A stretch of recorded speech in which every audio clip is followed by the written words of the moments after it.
The National Transitional Committee, Kolmanyang Juk, on the implementation progress of the peace agreement in the country. Speaking to SSBC, Kolmanyang assured the readiness of the National Transitional Committee. Chair of the administration of the SPLIO is the one that's now with whom we are implementing the peace agreement. It's an issue we brought to the attention of the RGMAC, and so that we move forward with the agreement. And of course, Dr. Riek is now under detention, but the agreement has to go ahead with the rest of the people. So this is what I came to brief His Excellency the Vice President on the progress of the work, because we got also to brief ourselves, and especially the higher leadership. The Minister of Foreign Affairs and International Cooperation, Monday Simaya Kumba, met with ambassadors from the Intergovernmental Authority on Development Member States in Juba on Tuesday. The meeting focused on providing an update on South Sudan's current political, economic and security landscape. Both parties exchanged views on the progress and challenges in implementing the revitalized agreement on the resolution of the conflict in South Sudan. The ministry's spokesperson, Apoka Yuel Mayen, says the meeting covered the upcoming visit of IGAD Executive Secretary Dr. Wokne to Juba, stating that Minister Kumba and the ambassadors further explore avenues to enhance current and future cooperation. Ambassador Monday Simaya K. Kumba, Minister of Foreign Affairs and International Cooperation, met today with ambassadors from the IGAD member states to provide an update on the current political, economic, and security situation in South Sudan. During the meeting, both sides exchanged views on the implementation of the revitalized agreement on the resolution of the conflict in South Sudan, discussed the upcoming visit of IGAD's Executive Secretary, His Excellency Dr. Wokne Kibeyo, and explored current and future cooperation between IGAD and the Republic of South Sudan. The National Minister of Health, Sarah Cletoriel, and the accompanying team inspected the progress of work in Phase 2 expansion and modernization of Juba Teaching Hospital by China Aid. In her key remarks, Sarah reaffirms the ministry's commitment to continue collaborating with partners to improve health services across the country. Chinese Ambassador Ma Kuyang says his country will continue supporting South Sudan in various sectors. This will inevitably lead to better healthcare services to the people of South Sudan. I want to underscore my readiness to work together with all the stakeholders, all our staff, all the specialists at the Juba Teaching Hospital, and with our friends from China for realization of our healthcare goals and aspirations. My office remains open to receive you anytime. From this platform, I want to affirm my commitment to work for the implementation of the resolutions of the conference, particularly that item pertaining to Juba Teaching Hospital. It is a great achievement done by the people of China. We are very happy, and we want this cooperation to continue with the people of China until South Sudan is able to do its work as the China people are doing. It will be a good opportunity for us to learn from what the Chinese are doing. We look forward to the early and full completion and commissioning of this hospital, which will become another landmark project of China-South Sudan friendly cooperation and make greater contributions to the health and well-being of the South Sudanese people. I would like to quote a proverb: if you want to go fast, walk alone. If you want to go far, walk together. The road of China-Africa cooperation is long and bright. Let's move forward hand in hand, forge ahead with determination, and jointly create a beautiful future for China-South Sudan friendly cooperation. The governor of the Bank of South Sudan, Dr. Addis Ababa Otto, met with World Bank Country Director Charles Onderland to discuss the growing importance of digital banking and areas of cooperation, particularly in raising public awareness and supporting the transition to digital financial system. During the meeting, Dr. Otto highlighted the progress made, including engaging mobile money operators and mobilizing efforts to encourage the public to adopt digital payments. He emphasized the need for inclusive participation and strong regulatory frameworks to support the digital transition.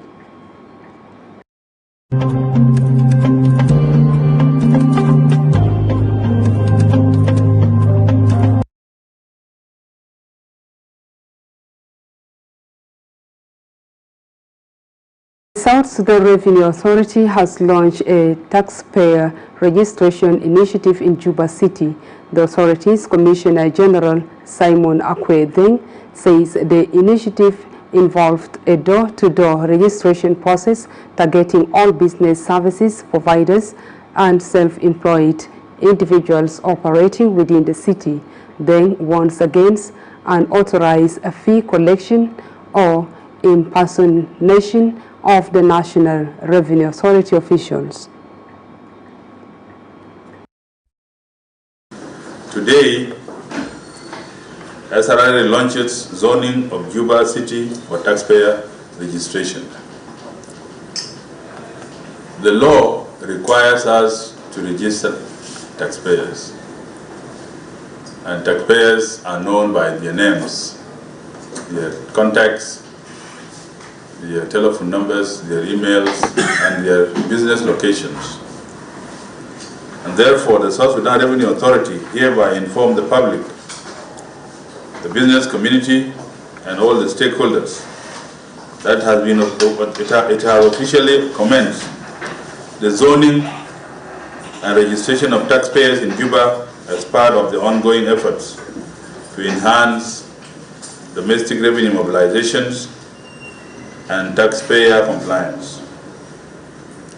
This exercise involves dividing Juba City into 10 operational zones, where SRRA registration officials will carry out 3 door-to-door taxpayer registrations of all businesses. Let's go for a short break and stay tuned for more stories.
short break and to continue. Arab League delegation is in the country to explore trade and investment cooperation in Central Equatorial State. The delegation led by the head of the League of Arab States mission in South Sudan, Ambassador Mahdeen Salam Ahmed, met with Governor Rabi Mujong Emmanuel to discuss areas of cooperation and mutual interest between the League and the government of Central Equatorial State. Speaking to the media, Ambassador Salim expresses the League's willingness to working closely with the state government to strengthening ties and expanding development initiative. الصباح بمقابلة معالي والي الاستوائية الوسطى، وقدمت له تهاني باسم بعثة جامعة الدول العربية في جوبا، وتفاكرنا في كيفية التعاون ما بين مكتب بعثة جامعة الدول العربية في جوبا ومكتب معالي الوالي، وطوفنا بالحديث حول كثير من المجالات التي يمكن أن نتعاون فيها على المستوى الاقتصادي والاجتماعي والخدمي.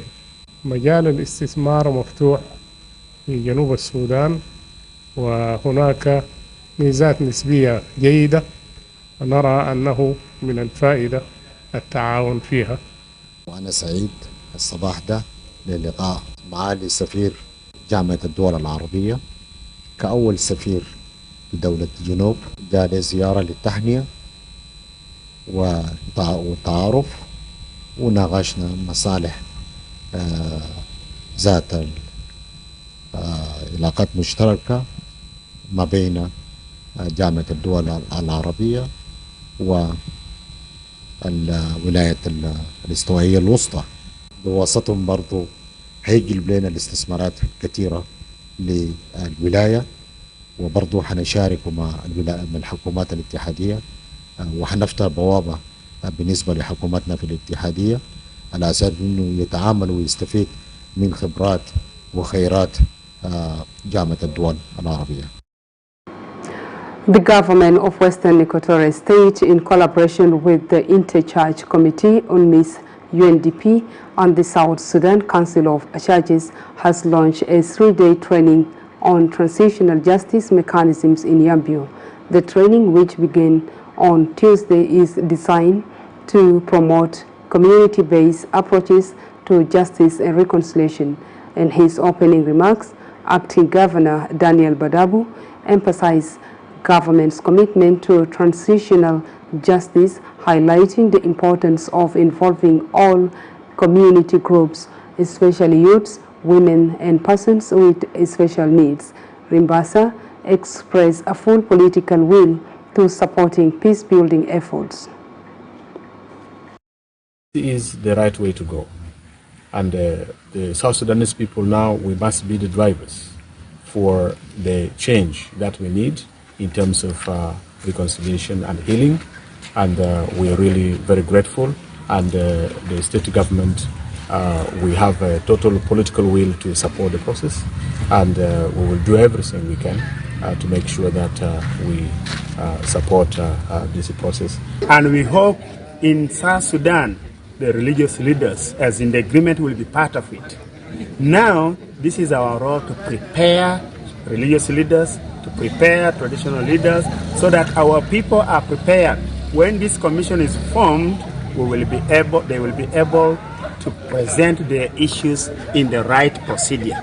We are happy that the people of Western Equatorial State, together with their leadership and all stakeholders, mainly the church leaders, that we are blessed to have this launched as a pilot in the state, and we are looking forward to commit ourselves as Animis Yambio Field Office to continue supporting these processes. We want to see the fruit of this workshop, because this is the first of its kind to happen. So we are thankful to UNDP for enabling us to start this journey, and for the UNIMIS to be available all the time to assist the work of the church And we are also grateful for the government of Western Equatoria to embrace these processes. Jonglei Governor Dr. Yagaiko calls for a stronger intercommunal trade linkages. This came during his address at the Intercommunal Governance Structure Forum between Jonglei State and Bibor Administrative Area in Juba on Tuesday, pointing out government dedication to supporting local communities by enhancing developmental activities. The Jonglei State Minister Manuel Gabriel Kohn called for reconciliation measures to promoting peace and unity in the region. The minister proposed establishment of National Youth Service Program to foster unity among young people.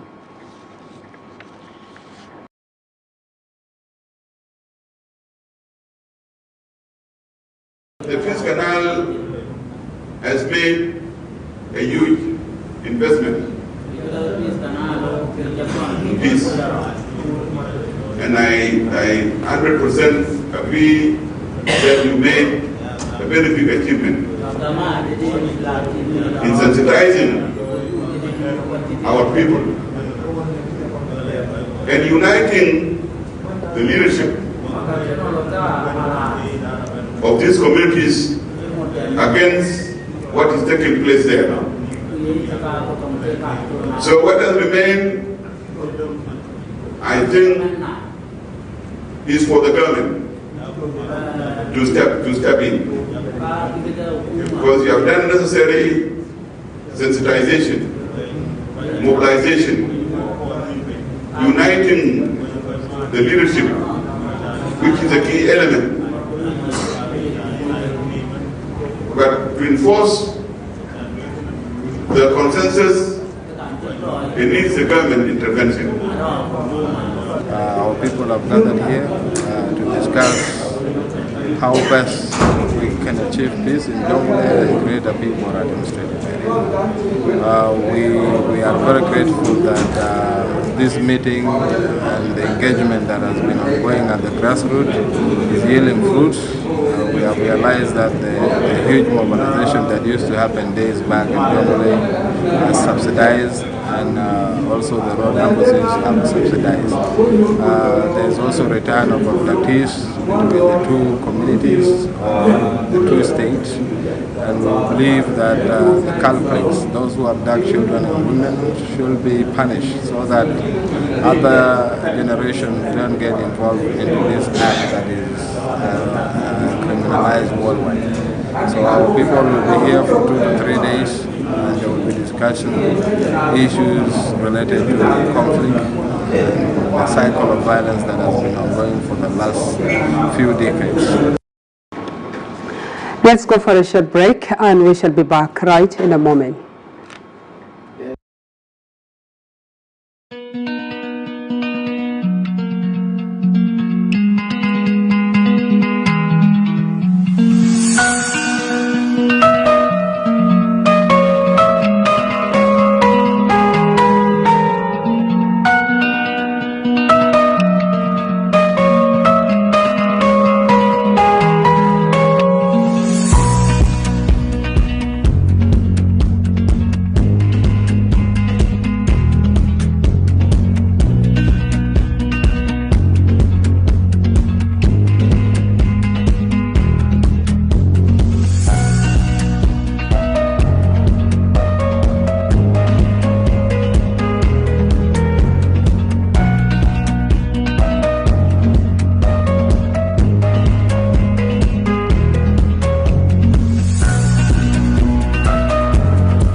Welcome back. And just in, President Salva Kiir Mayardit on Wednesday returned to the country after an official visit to the United Arab Emirates. The head of state was received at Juba International Airport by the Vice President for Economic Cluster, Dr. Benjamin Bolmel, and a number of cabinet ministers and other senior government officials.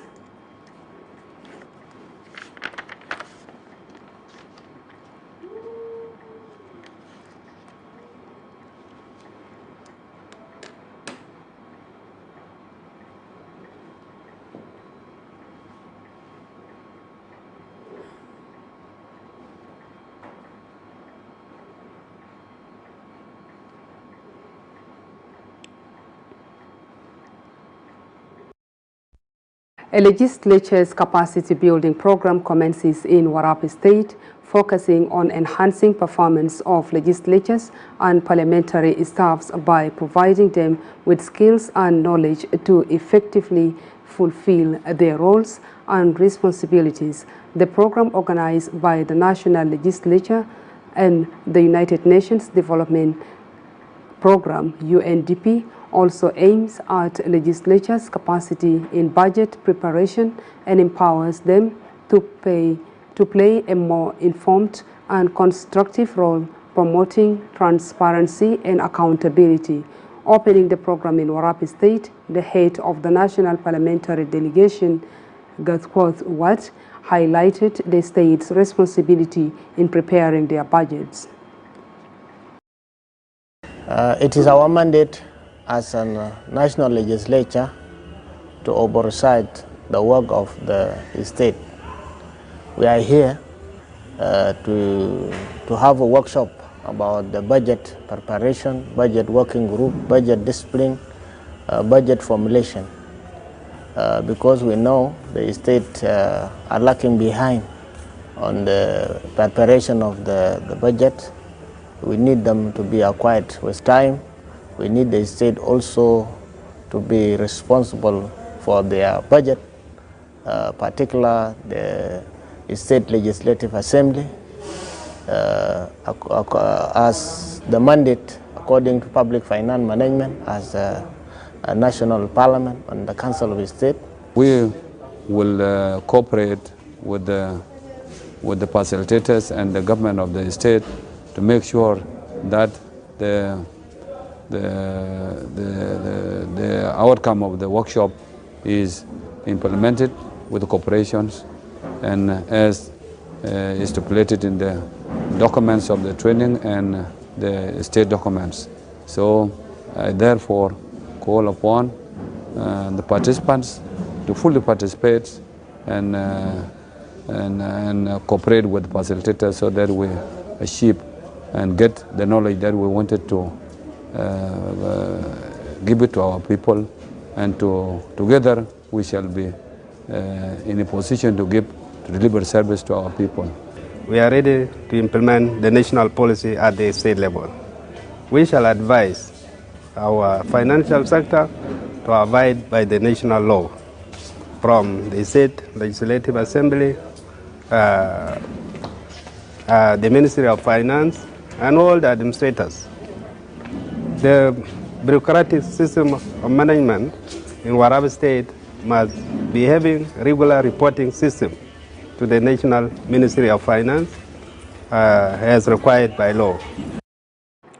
And finally, malnutrition and anemia are prevalent health concerns to the general public, especially to pregnant women.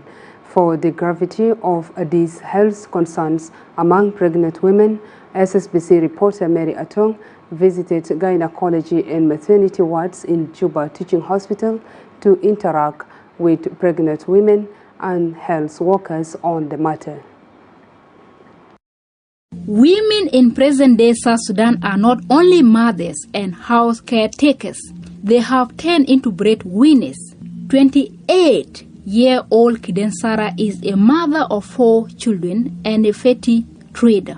Now heavy with her 5th child, Kiden says inflated food prices coupled with irregular payment of salaries have reduced business activities to past-time engagement. She and her family can barely afford a meal or two a day.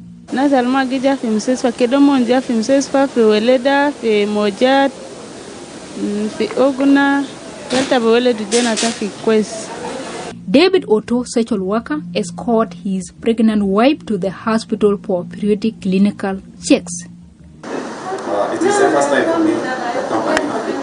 I'm still new and we wanted to experience. So today I've learned a lot on how to handle my wife.